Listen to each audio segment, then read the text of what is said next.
Hello everybody and welcome back to Expert Examiner IELTS. My name is Glyn and in this video we have another practice speaking test. This time it's with Balzhan from Kazakhstan.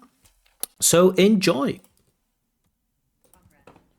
Good afternoon. My name is Glyn. Would you tell me your full name, please? Hello, my name is Adilova Balzhan. And what should I call you? You can call me just by my name, Balzhan.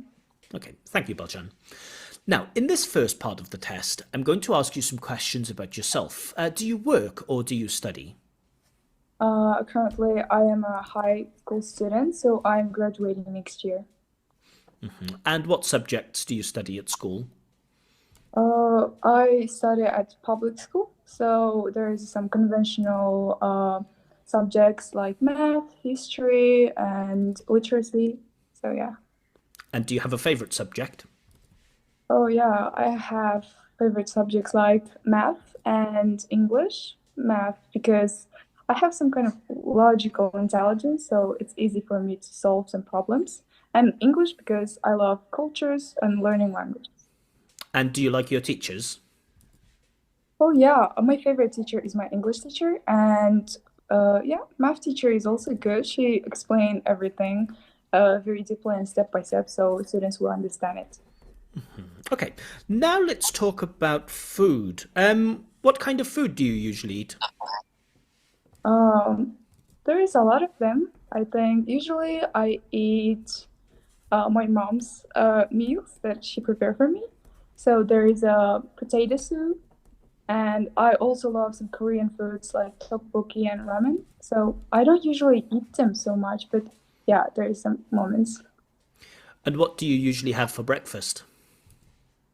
Uh, I don't know. I don't really eat breakfast because I am waking up at 7 a.m. So I have school, so I have to really hurry up. So I usually forget to eat breakfast.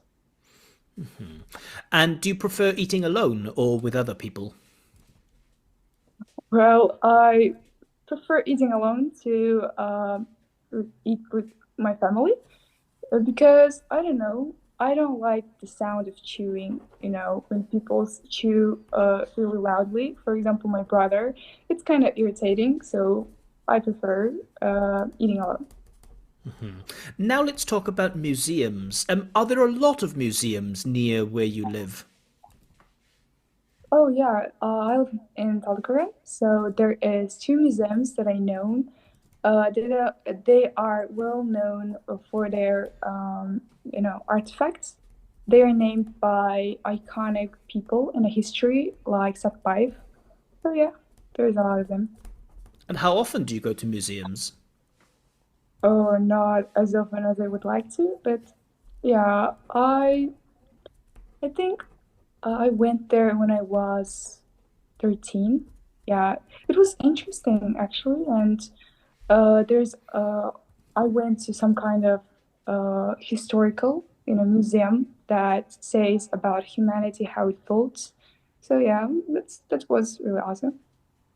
And have you ever had a guided tour in a museum? Yeah, so when I went to there, uh, so there was a guide. She explained a lot, and it was actually boring. So I prefer, you know, seeing and visiting museums without guides. And what do you think are more interesting, historical museums or art galleries? Uh, I'm an art person, so I love drawing and drawing, sewing, and a lot of art activities. So yeah, I would prefer art galleries. Okay, thank you. Now, in this next part of the test, I'm going to give you a topic, and I would like you to speak about this topic for 1 to 2 minutes. But before that, you'll have 1 minute to prepare for your talk, and you may take notes if you wish. Do you understand? Yeah. Okay. I will now share the topic on my screen. Can you see the topic? Yeah, I can see it. I'd like you to describe a news event you've recently learnt about. Your 1 minute of preparation time starts now.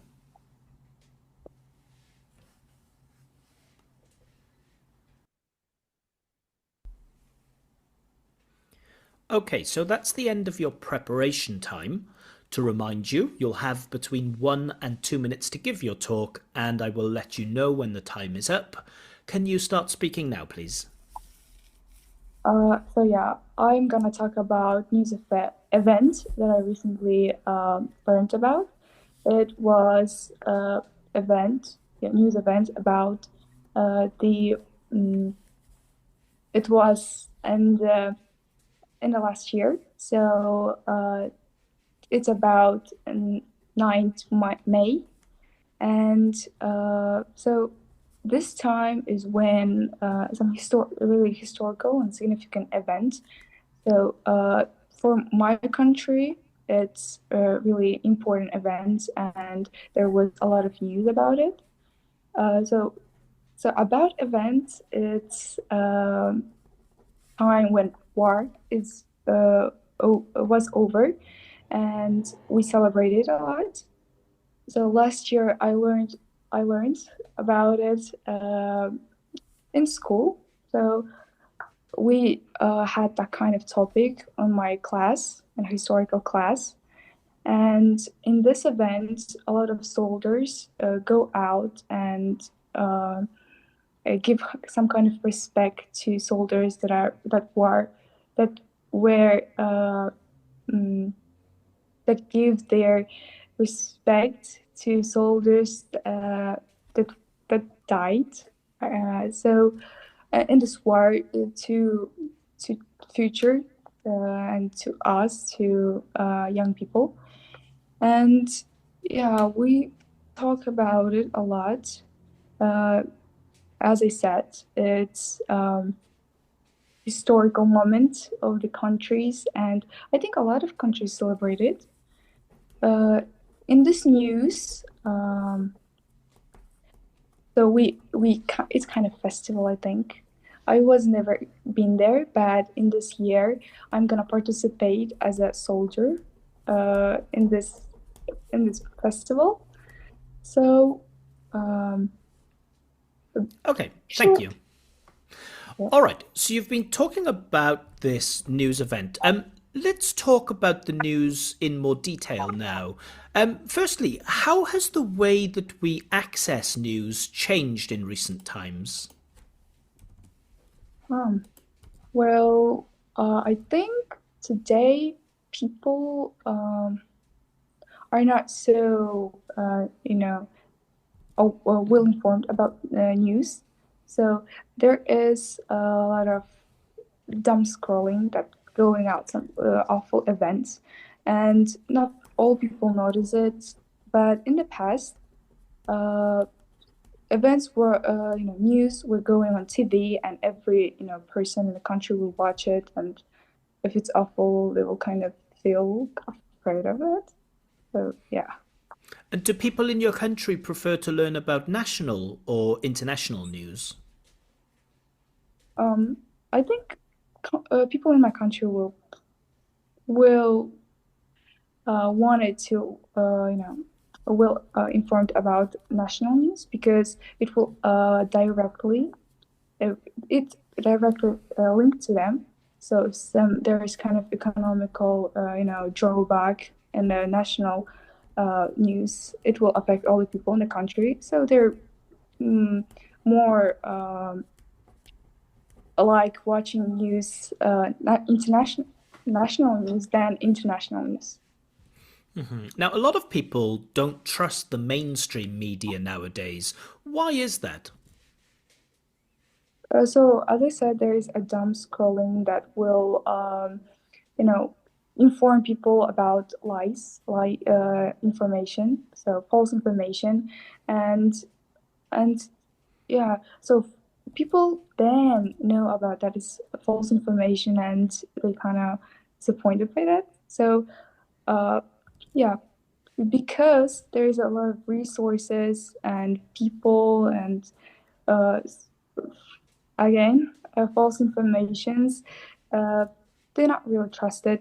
I think more people don't trust internet at all. So if there is a really true information, this will go from uh, through websites. So yeah, international website or official websites. So they will trust to these websites than some no-name sites or apps. Let's talk about journalism now. How important is journalism in today's world? Uh, well, I think journalism have a significant influence on people. So if you know, uh, if some new restaurants opens or some kind of news, journalists will, you know, first inform people about that, and yeah. So I think because journalists report some kind of news on the TV, more people believe them. And if some journalist will mistakenly report some false information, people will not notice that and they will believe in it. So I think, yeah, they have a lot of influence on people. And what skills or abilities does a good journalist need to have?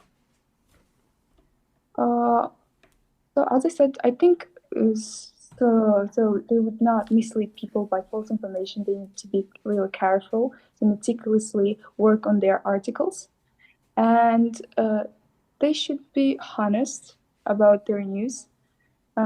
Some journalists that are seeking for uh, fame, they will report some kind of news that are not true. And I think journalists should not do that, and they will inform people about real information. And yeah, I think honesty and carefulness it's the main mm, fact characteristic that journalists should have. And so, do you think it's easier for a journalist to become famous if they lie about the news? Yeah, if was some information about really famous celebrities. If some journals will say like some celebrities dating with someone, people will go just people will just be shocked about it, and it will really um, so journalists will be really popular about this news. So she reported or he reported it first, and yeah, I think yeah, it can be popular. And finally, how do you think journalism might change in the future? Um, So nowadays, as I said, journalism have significant influence on people. So they report news by television, by radio, and I think in the future, um, journalists, the major of journals will be not so significant as it today because, as you know, ChatGPT can create pretty well articles, so it can write essays. So in the future, I think, yeah, the kind of AI websites will take over journalism and they will write news by themselves and articles. Okay, thank you. That is the end of the test. All right. So I hope you enjoyed that practice speaking test. As always, let me know in the comment section what score you think this candidate deserves for her performance. And I will make my own follow up video probably tomorrow with my own comments, thoughts, my own bits of feedback, and importantly, my own marks for this performance. I collect, if you'd like your own free practice speaking test, or if you'd like me to check your IELTS writing, I collect all of my candidates on my Telegram channel, Expert Examiner. So if you'd like your own test, join the Telegram channel, join the fun. If you don't want to take a risk and join this lottery system, if you'd prefer to pay for a speaking check or a writing check, then information on how you can order one for money is given on my website, expertexaminer.com. All links are in the description below. More videos coming soon, but for now, bye bye.